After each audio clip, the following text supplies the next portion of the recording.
It started with a letter taped to my front door, plain white envelope, bold red stamp across the front. Violation notice. I thought it was a mistake at first. Maybe someone meant to send it to another house, but nope. It had my name, my address, and a $250 fine for excessive truck parking. I own 3 trucks, all registered, all parked within my property line. 2 in the driveway, 1 just inside the gate. Nothing illegal, nothing blocking the street. Just good, honest vehicles I use to run my small business. Turns out, someone on the HOA board decided they didn't like how my trucks looked, said they lowered the neighborhood aesthetic. I was still laughing when I opened the second notice, this time with a threat to escalate to legal action. That's when I stopped laughing. Not because I was scared, but because they clearly didn't know who they were messing with. See? What this board didn't realize is that I'm not just a resident, I'm the elected vice president of the HOA. And with the president on leave for health reasons, guess who's currently in charge of every single decision? That's right, the guy they just tried to fine. I didn't go knocking on doors or start yelling at people. Instead, I did what any good leader would do.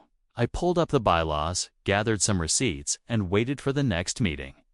Because if they wanted to play games, they were about to learn who really runs this neighborhood, to really understand how this all got so twisted. You'd have to know the folks behind the HOA complaints. It wasn't the whole board, just a few loud ones.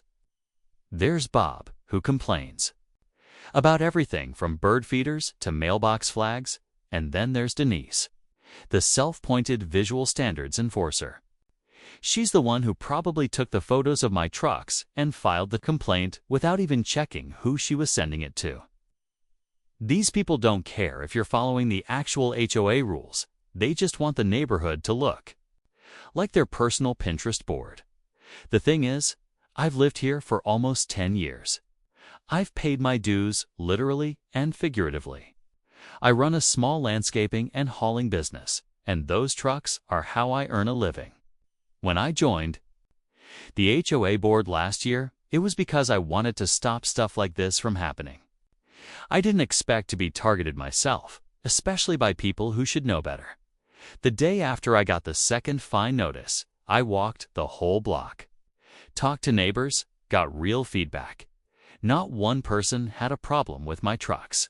In fact, most folks said they were tired of the board overreaching and focusing on the wrong things. That's when I realized this wasn't just about MIT, it was about power.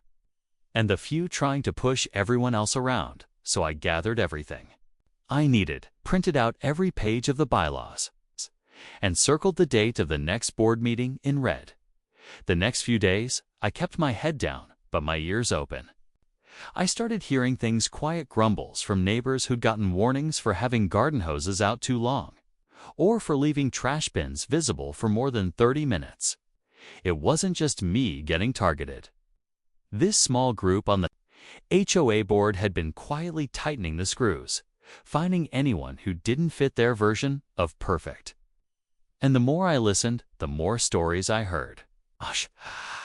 A single mom down the block was cited for letting her kids' bikes sit on the porch overnight. A retired vet got fined for flying a small flag outside his window. It was all adding up. What made it worse? None of these complaints had gone through proper channels. No community votes. No formal warnings. Just fines and threats of legal action, all signed off by the same 2 board members. It wasn't enforcement, it was bullying disguised as policy. I started putting together a timeline. Each notice, each neighbor's story, and every bylaw they'd twisted to justify it.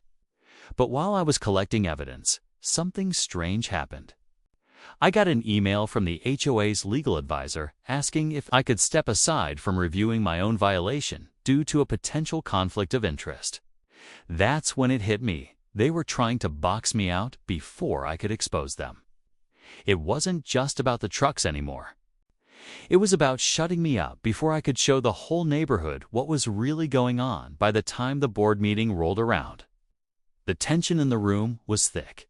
More people than usual showed up, neighbors who normally kept to themselves now sitting in folding chairs, arms crossed, ready to hear what was going on. I could feel the shift. Folks were tired of the quiet bullying. It's tired of being told what to do by a small circle acting like they owned the whole neighborhood. Denise opened the meeting like she always did, smiling too wide, pretending everything was fine. Bob sat next to her, flipping through a binder, avoiding eye contact. The violation segment came up on the agenda, and sure enough, my name was listed first. Denise cleared her throat and started reading the complaint like it was routine. Multiple commercial vehicles visible from the street, violating Section 3.2 of the HOA Aesthetics Guidelines. Her voice was steady, but her hands trembled just slightly. I waited until she finished, then stood. I pulled out the same binder.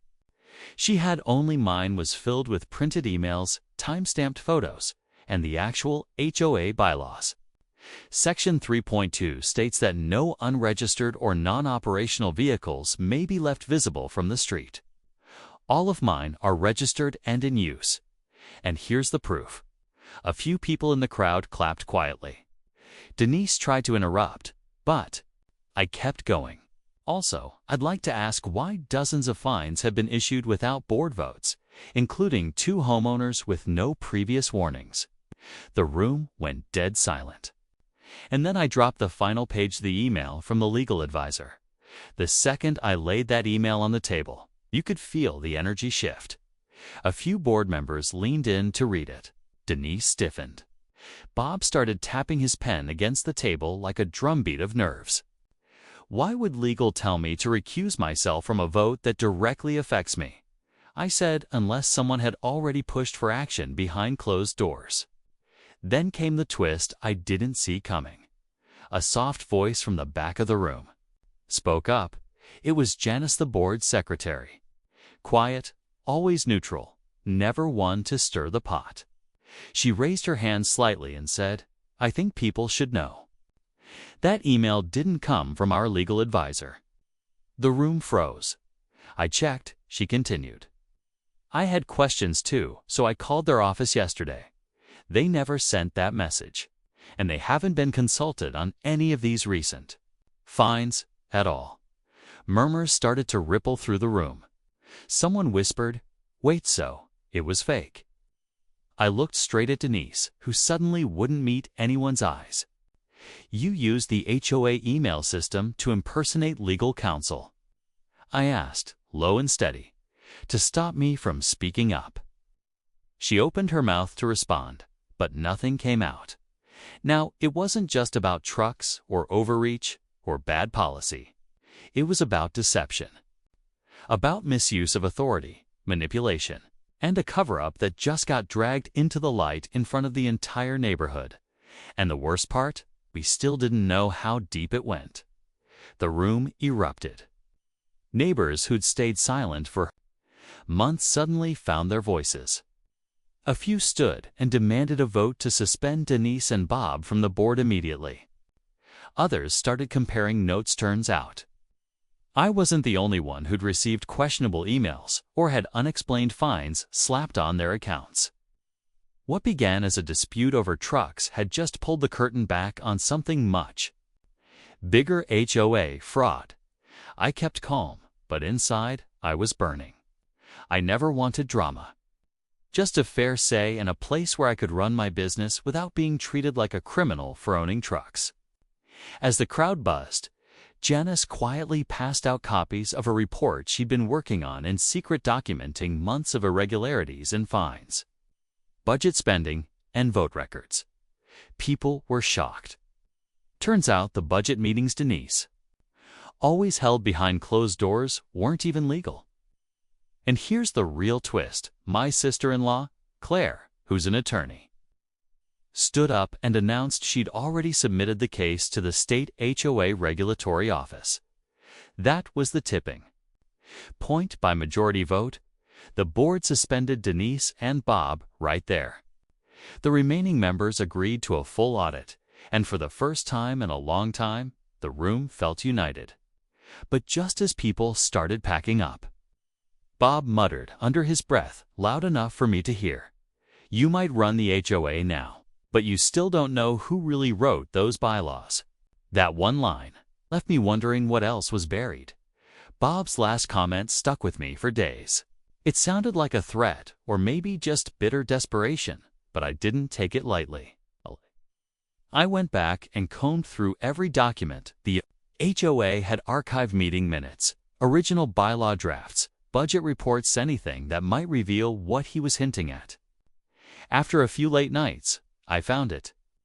Buried deep in the original HOA charter was a clause that gave the founding property owner, my grandfather, final oversight on all major HOA amendments. And as it turned out, that clause had never been revoked. Legally, the HOA's authority had always run through my family's land rights. I brought it up at the next community meeting. People were stunned, but also relieved. For years, the HOA had felt like an untouchable group calling the shots without accountability. But now, the script had flipped.